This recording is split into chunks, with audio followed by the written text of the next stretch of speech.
Hello everyone.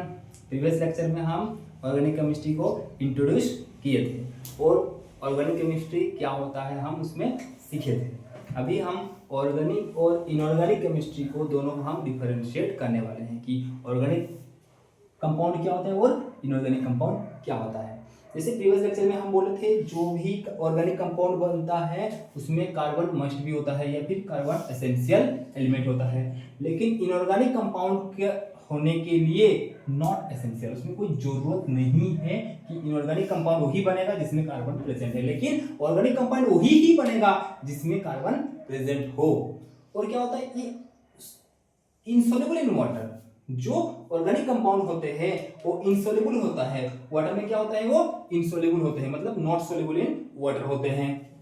और ये क्या हो जाएगा आपका सॉल्युबल इन वाटर, वाटर में ये क्या हो जाएगा आपका सॉल्युबल हो जाएगा, वाटर में क्या हो जाएगा आपका सॉल्युबल हो जाएगा, कौन इनऑर्गेनिक। और ऑर्गेनिक सल्फेट में सॉल्युबल होगा ऑर्गेनिक कंपाउंड। और ऑर्गेनिक सल्फेट क्या होता है, जैसे कि अल्कोहल हो गया, टोलुइन हो गया, बेंजीन हो गया, क्लोरोफॉर्म हो गया, ये ऑर्गेनिक सल्फेंट में डिसॉल्व हो जाएंगे ऑर्गेनिक कंपाउंड, मतलब ऑर्गेनिक में डिसॉल्व होंगे, वाटर में डिसॉल्व नहीं होंगे। लेकिन ये क्या होते हैं इनसॉल्युबल, मतलब स्ट्रिंगली सॉल्युबल होगा ऑर्गेनिक सॉल्वेंट। और ये क्या होता है ऑर्गेनिक सॉल्वेंट में आसानी से डिसॉल्व नहीं होते हैं, आसानी से या फिर not easy to dissolve in organic solvent. इसमें कौन सा ऑर्गेनिक कंपाउंड में कोवलेंट बॉन्ड प्रेजेंट होते हैं, कि कौन सा बॉन्ड होते हैं कोवलेंट बॉन्ड। और इसमें कौन सा होते हैं आयनिक बॉन्ड्स होते हैं।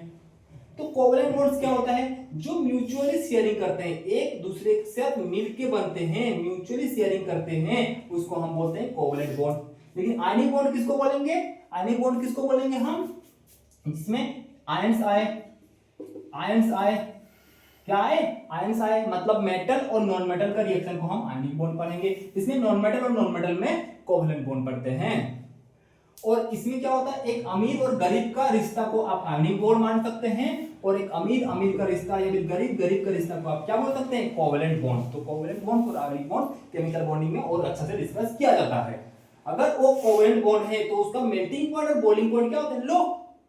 अगर कोवलेंट बॉन्ड है, म्यूचुअली शेयरिंग होता है, एक दूसरे से मिलके बनते हैं, तो आसानी से क्या हो जाता है, ये ब्रेक हो जाता है, ज्यादा गर्म करने का जरूरत नहीं होता है। लेकिन जो आयनिक बॉन्ड होता है, अभी गरीब और अमीर का जो रिश्ता बनता है वो आसानी से नहीं टूटता है, क्योंकि आपको अगर किसी गरीब को आप दान कर दीजिएगा या फिर डोनेट कर दीजिएगा, उससे वापस पैसा नहीं ले सकते आप।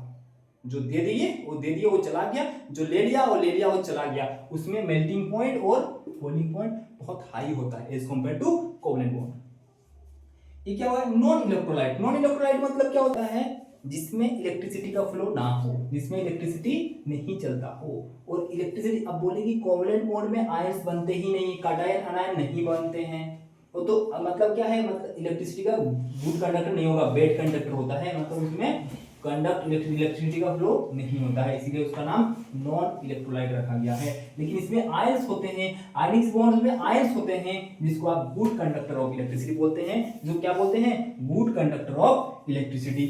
उसके बाद ये क्या है कंबस्टिबिलिटी का मतलब क्या होता है, मतलब बहुत टाइम तक बर्न होगा, बर्न करने के लिए आपको ज्यादा जरूरत होता है, और बर्न होने के लिए आपको कार्बन बहुत ज्यादा जरूरी है।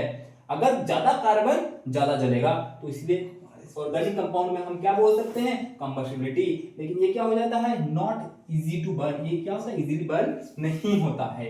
और ये क्या है आइसोमेराइजेशन, क्या है आइसोमेराइजेशन क्या होता है कि एक मॉलिक्यूलर फार्मूला में से कितना स्ट्रक्चर बन सकता है। ये कार्बन का जो कंपाउंड्स होते हैं ना, ये एक फार्मूला में से आपको 2-3 स्ट्रक्चर दे देते हैं, जिसको आप बोलते हैं आइसोमेराइजेशन। क्या बोलते हैं उसको आइसोमेराइजेशन। हम बोलते हैं same molecular formula but different in structure formula is known as isomerisation, या फिर isomer, this phenomenon is known as the isomerisation. लेकिन ये क्या कहता है not so isomerisation. Ionic bonds क्या इनऑर्गेनिक कंपाउंड आइसोमेराइजेशन नहीं दिखाते, लेकिन ऑर्गेनिक कंपाउंड आइसोमेराइजेशन दिखाते हैं। और ये क्या है कलर एंड ऑर्डर दोनों होते हैं, किसके पास ऑर्गेनिक कंपाउंड्स के पास कलर और ऑर्डर दोनों होते हैं, लेकिन इसके पास most of them colourless and odourless, मतलब इसके पास ज्यादा ऑर्डर नहीं होता है और कलर भी नहीं होता है। रिएक्शंस ये क्या है रिएक्शंस। रिएक्शंस क्या होते हैं? रिएक्शंस मतलब जो भी रिएक्शन बनता है ऑर्गेनिक कंपाउंड में और कोवैलेंट मोड में, वो स्लो रिएक्शन दिखाते हैं। किस रिएक्शन दिखाते हैं? ये स्लो रिएक्शन दिखाते हैं। लेकिन आपका रिएक्शन इसमें फास्ट होता है। इसमें रिएक्शन क्या होता है? फास्ट। इसमें क्या होता है? स्लो होता है। रिएक्शन क्या होता है? स्लो। इसमें रिएक्शन क्या होता है? फास्ट। ठीक है। और आपका आयनिक बॉन्ड्स का स्ट्रेंथ ज्यादा होता है कोवैलेंट बॉन्ड से, और उसका रिएक्शन भी ज्यादा होता है। और बोले थे आयनिक का बॉन्ड स्ट्रॉन्ग होता है, स्ट्रेंथ भी देखा जाएगा तो कोवैलेंट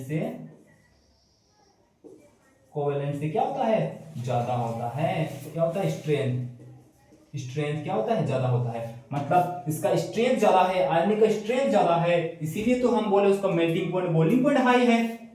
इसका कोवैलेंट में क्या है? आपका स्ट्रेंथ कम है तो उसका बॉइलिंग पॉइंट और मेल्टिंग पॉइंट क्या हो जाएगा? कम। और आयनिक बॉन्ड्स में आयन होते हैं, और आयन होने के चलते हम क्या बोलते हैं? बैड कंडक्टर ऑफ इलेक्ट्रिसिटी, ये गुड कंडक्टर ऑफ इलेक्ट्रिसिटी। और ऑर्गेनिक कंपाउंड में कार्बन बहुत ज्यादा रहता है, इसीलिए वो कम एसिडिटी होता है। इसमें कार्बन इतना नहीं होता है, तो हम क्या बोलेंगे? Not easy to burn.